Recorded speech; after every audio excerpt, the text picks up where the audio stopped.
we're going to choose the more complicated looking side, which I believe is the left-hand side.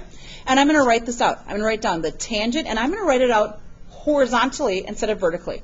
Tangent of x divided by secant of x subtract the cosine of x. Oops, I shouldn't have put that. Sorry.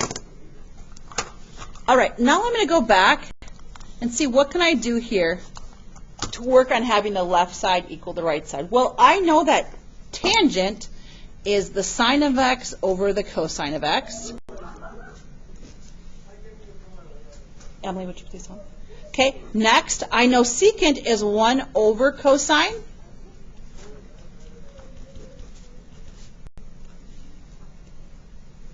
And I'm not going to worry right now about working with the right-hand side. I'm only going to work with the left-hand side at this point. What can you do to work right now with combining 1 over cosine, subtract cosine over 1? Well, back in Unit 2, we learned how to use the butterfly method.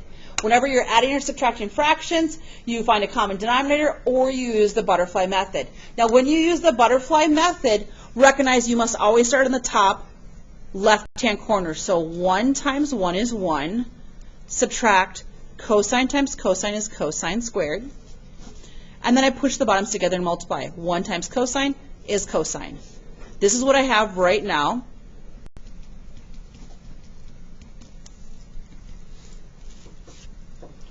Whenever you see 1 subtract cosine squared, and you're thinking about the Pythagorean trig identities, what is 1 subtract cosine squared equivalent to?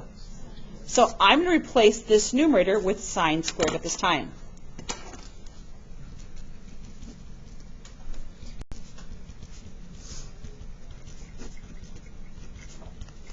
And now we're ready for what you learned in middle school, maybe even late elementary years, the stay, change, flip. So I'm going to do that next. Stay, change, and when I flip it, I'm not just going to write sine squared. I know sine squared is sine times sine.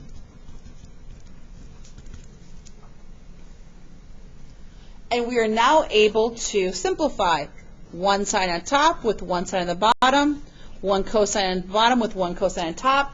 Remember, each of these is going to now have a 1, so 1 times 1 is 1. 1 times 1 times sine is the sine of x.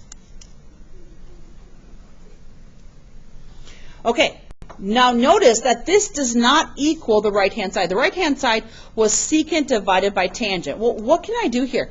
I know secant is 1 over cosine.